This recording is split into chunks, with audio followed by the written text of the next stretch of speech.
En el comienzo de la historia del mundo, Cuenca fue solo un farallón rocoso, una alta cumbre abierta a todos los vientos, un espolón desgajado de la cadena de montañas, una solitaria atalaya natural.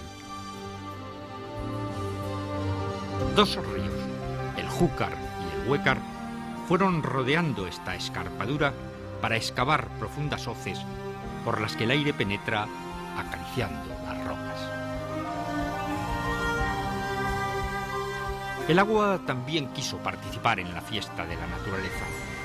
Gota a gota, durante millones de años, ayudó a dibujar caprichosas formas en las piedras calizas, dando lugar a lo que aquí llamamos mogotes y festones.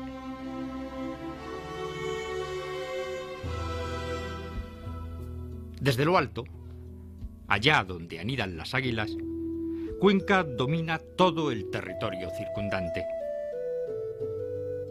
Aquí, en este punto mágico, confluyen la encumbrada sierra, la nostálgica Alcarria, la suave Mancha.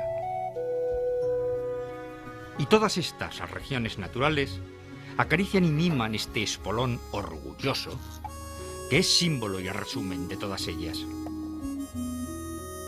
Pues Cuenca es, también, el corazón y el alma de su provincia. Cogollo de España, la llamó Ortega. Nido de águilas fue para Baroja. La bella durmiente del bosque la bautizó Eugenio d'Ors. Muchas más hermosas definiciones podríamos añadir, pero quizá ninguna tan emotiva como la de Federico Muelas. Alzada en limpia sin razón altiva, pedestal de crepúsculos soñados. Cuenca es una ciudad con todo lo que ello significa. Calles transitadas por gentes que van y vienen, comercios, bancos, edificios públicos, locales de diversión, tráfico, ruido. Todo aquello que transmite la actividad incesante de una urbe moderna y dinámica. Pero Cuenca es además una ciudad paisaje. Una ciudad inmersa en el paisaje que la rodea, de manera que no es posible entender el urbanismo al margen del entorno natural inmediato. En Cuenca no hay que salir a buscar la naturaleza. Está aquí mismo, formando parte de la ciudad. Por ello, se ha podido decir que, probablemente, esta es la más bella ciudad paisaje del mundo.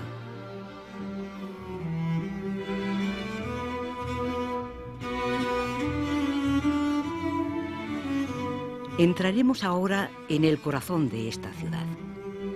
Pasearemos por sus calles. Buscaremos sus rincones más escondidos. Intentaremos comprender algunas de las claves que la hacen atractiva. Haremos lo posible por llegar a conocer el alma de Cuenca. No hay ningún rastro cierto sobre probables y remotos orígenes de Cuenca. Por los riscos de la serranía habitó un pueblo casi legendario, los lobetanos. Cerca también estuvieron los lusones y hacia el sur, al borde de la Mancha, los solcades. De todos ellos no ha sobrevivido más que el nombre con que se bautizan algunas de las calles de la ciudad. A las puertas de Cuenca hay un pequeño puente romano sobre el río Moscas. Cerca sigue emanando agua una minúscula fuente, también romana. Son dos datos demostrativos de que las legiones del imperio se acercaron hasta aquí. Ninguna otra señal queda de aquella poderosa civilización de la que, sin embargo, hay importantísimos ejemplos en el resto de la provincia. Cuenca, como lugar susceptible de ser habitado, es un hallazgo musulmán. Un cronista árabe, el Idrisi, fue el primero en mencionar esta ciudad. Era el siglo XI, y ya entonces, en el territorio de Al-Ándalus, se valoraba la prestigiosa producción de alfombras y marfiles de Cuenca. El Islam pensó que este era un buen lugar para controlar los accesos a la serranía como paso necesario para ir hacia Aragón y Valencia. Aquí se instaló una guarnición militar y levantaron una fortaleza. Pronto el castillo de Cuenca gozó fama de inexpugnable. Luego el territorio se amplió formándose un recinto amurallado que rodeaba toda la ciudad. En el interior vivían aproximadamente 1 millar de personas dedicadas a la ganadería, el comercio y la artesanía.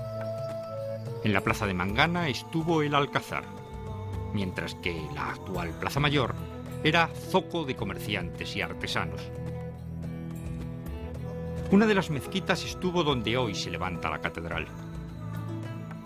Una escritura cúfica, descubierta en una de las paredes del Museo Diocesano, nos recuerda la presencia de los musulmanes en Cuenca. Dicen las crónicas, con mayor o menor fidelidad histórica, que Alfonso VIII la sitió durante 9 meses hasta que al fin se rindió, sin apenas lucha, el 21 de septiembre de 1177. Por el que era puente levadizo del castillo entraron castellanos, leoneses y aragoneses, reforzados por los caballeros de Santiago y de San Juan. A los musulmanes corresponde el descubrimiento de Cuenca como lugar para ser habitado. Sin embargo, la ciudad, tal como ha sobrevivido hasta hoy, es una invención cristiana. Alfonso VIII le otorgó de inmediato el estatus de ciudad con derecho a tener fuero municipal propio y procuradores en las Cortes del Reino. La hizo sede episcopal, impulsó un rápido repoblamiento con gentes venidas de otras partes del reino y le concedió la posesión efectiva de todas las tierras, parajes y montes hasta el límite con el reino de Aragón, formando así un amplísimo territorio municipal. La transformación urbanística de Cuenca debió ser inmediata. Los musulmanes quedaron relegados inicialmente a un barrio, la Morería, en la zona de Mangana, donde conservaron su mezquita. Los judíos ocuparon la calle de Zapaterías. El resto del recinto fue para los cristianos, que convirtieron rápidamente la fortaleza en una ciudad. La vida urbana se organizó en torno a la Plaza Mayor. Este espacio era un dédalo de callejuelas y rincones. Las casas se amontonaban una junto a otra. Los talleres de artesanos y las tiendas de mercaderes se extendían por este núcleo, que podemos imaginar agitado por un ambiente de gran animación comercial. Los reyes situaron en Cuenca la sede de la corte castellana. Mientras Alfonso VIII continuaba guerreando contra los musulmanes, la reina Leonor de Plantagenet residió aquí. Por su iniciativa comenzó la construcción de la catedral, la primera de estilo gótico que se levantó en Castilla. Para ello trajo arquitectos y constructores de su tierra natal, la Normandía, y así empezó a tomar forma este singular y magnífico espacio monumental. La construcción de la catedral empezó a modificar todo su entorno inmediato. Aunque casi nada queda de la Cuenca medieval, algo podemos adivinar a través de las rondas y pasadizos por donde se filtran las sombras de antiguos galanes o el eco de poéticas leyendas. Solo algunos restos aislados recuerdan todavía aquella Cuenca medieval perdida en las brumas de la nostalgia. Uno muy visible es el de las ruinas de la iglesia de San Pantaleón, con su hermoso arco ojival, y símbolos que insinúan la presencia de los caballeros del temple. El ábside románico de la antigua iglesia de San Martín, o el techo de alfarjía de la iglesia de San Pedro, quizá la primera que se construyó en la ciudad en la parte más alta de Cuenca. En tiempos actuales, durante los trabajos de restauración, van apareciendo otros elementos góticos que permanecían ocultos por obras posteriores. Y así, la Cuenca medieval, que parecía completamente perdida, va tomando forma con nuevos detalles de aquella época para incrementar la belleza de la ciudad.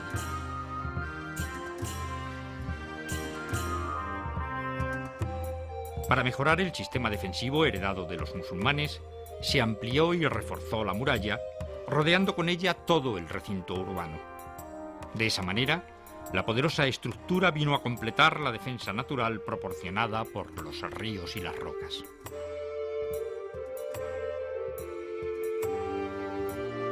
Siete puertas y 2 portillos se abrían en la muralla. Por estos pasadizos se comunicaba la ciudad con el exterior. Cada día, al anochecer, las puertas quedaban cerradas, aislando y protegiendo a sus habitantes. Solo la puerta de San Juan y el portillo de San Pablo se conservan todavía, mientras que de la puerta de Valencia solo se mantiene el nombre en el lugar en el que estuvo situada.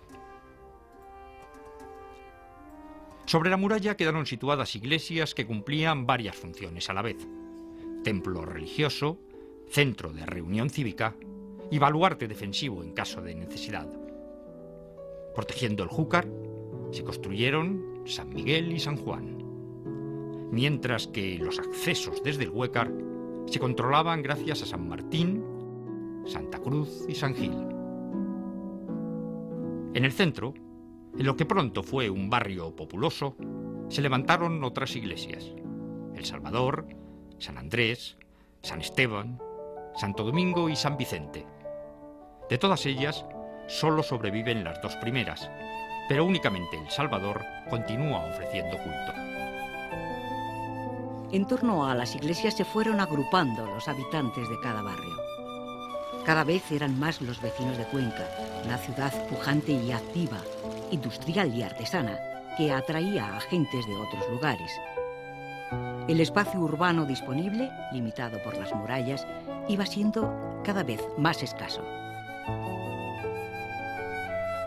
De esta forma, la perspectiva de Cuenca desde la lejanía ofrecía la visión de un conglomerado urbano con las casas adosadas a la pared rocosa.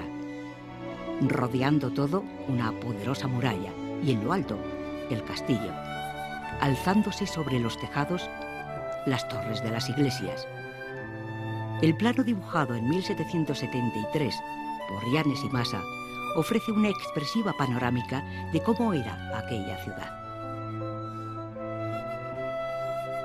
Cuando las casas llegaron al borde de las hoces, se había agotado hasta el último hueco existente en el suelo.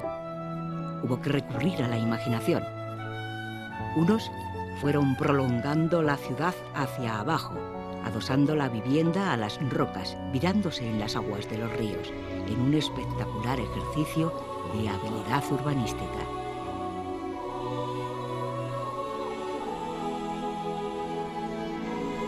Con el paso del tiempo, esas viviendas se fueron desmoronando, abandonadas por sus habitantes. Solo 2 de ellas han podido sobrevivir hasta hoy gracias a una reconstrucción que, si no es totalmente fiel al original, sí nos permite recuperar la idea que inspiró a sus creadores. Construidas en el siglo XV y restauradas en el XX, las casas colgadas son el gran símbolo de esta ciudad mágica y etérea, en permanente mirada sobre la grandeza de sus hoces. Cuenca se hizo así, una topografía vestida de ciudad.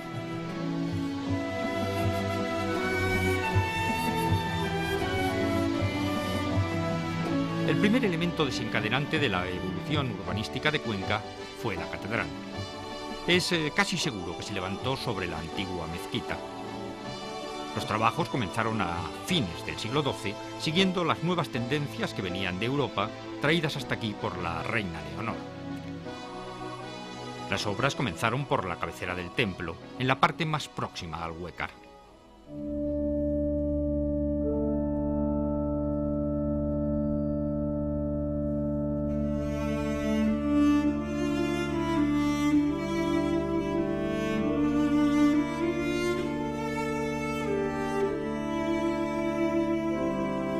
A mediados del siglo XIII ya estaba construida la capilla mayor, también la nave principal, la girola y el espectacular triforio, Si bien el espacio situado detrás del altar mayor era muy distinto a lo que ahora vemos.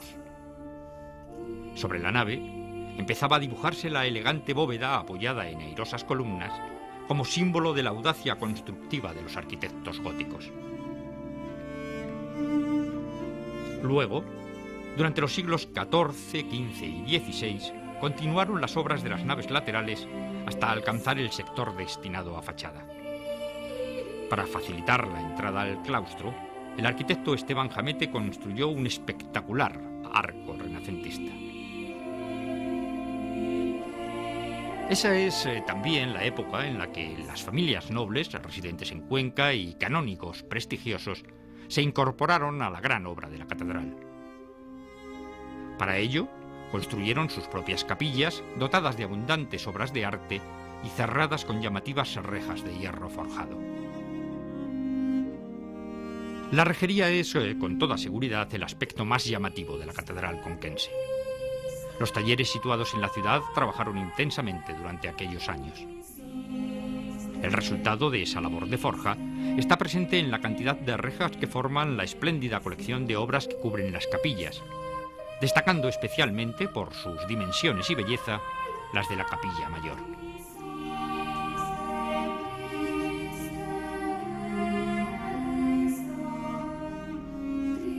En el siglo XVIII se produjo un importante cambio con la construcción del nuevo altar mayor, obra de Ventura Rodríguez, con la técnica del transparente que permite la visión de la urna con los restos de San Julián, patrón de la diócesis. Antes se había producido otra importante modificación al trasladarse el coro a una posición central en la nave principal. De esa manera, la Catedral de Cuenca quedó estructurada internamente como hoy la vemos.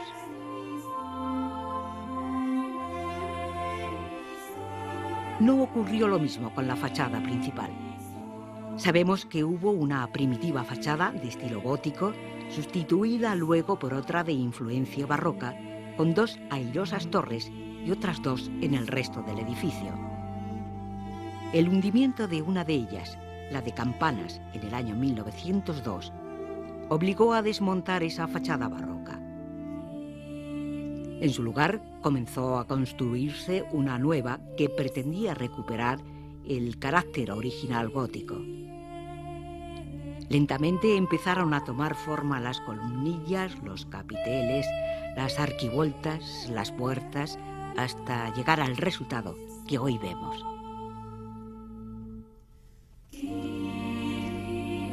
Desde hace muchos años, la Catedral de Cuenca recibe atenciones cuidadosas para mejorar su aspecto. Limpieza de paredes, restauración de obras de arte, remodelación de espacios y, como aportación más llamativa de nuestra época, un conjunto de vidrieras modernas realizadas por 4 artistas contemporáneos, buscando, como siempre, canalizar el juego de la luz hacia el interior de las naves. La importancia y mérito de la catedral no debe hacernos olvidar otras construcciones religiosas que entre los siglos XVI y XVII levantaron órdenes asentadas en la ciudad. Son edificios generalmente severos, como ocurre con los de benedictinas, angélicas o justinianas, pero otros disponen de valiosas fachadas que aportan belleza al entramado callejero, como es el caso de las Carmelitas Descalzas en la Plaza del Trabuco, las Concepcionistas en la Puerta de Valencia o el verdaderamente espectacular de Mercedarias en la Plaza de la Merced. Hubo también conventos de frailes, todos ellos situados inicialmente en las afueras de la ciudad. Ninguno ha llegado activo hasta nuestros días. De algunos se conserva el nombre en el paraje, como ocurre con el de franciscanos en el campo de San Francisco, o el de los descalzos en la ladera de la hoz del Júcar, donde se mantiene parcialmente el edificio junto con una cruz de piedra que atesora una vieja y emotiva leyenda. Sí se mantiene en pie, felizmente restaurado y conservado, el más notable de todos estos edificios conventuales, el que acogió a la Orden de Santo Domingo bajo el título de San Pablo. La Plaza Mayor es el auténtico centro de Cuenca. la referencia sentimental, el núcleo donde reside el alma de la ciudad, su latido histórico. Es la sala de estar para la convivencia cotidiana, el gran salón que enseñamos a nuestros invitados. Provinciana, tranquila, acogedora, la Plaza Mayor de Cuenca es un trapezoide irregular que refleja perfectamente la anarquía urbanística de la ciudad. Hasta aquí llegan necesariamente todas las procesiones de Semana Santa. Y sobre estos adoquines corren vacas y mozos cuando llegan las fiestas de San Mateo. Nada puede suceder en Cuenca sin tener en cuenta a la Plaza Mayor. A la plaza se llega pasando bajo los arcos del ayuntamiento, un edificio del tiempo de Carlos III que contempla inmutable el paso constante de automóviles grandes y pequeños por donde antes cruzaron carros y caballerías.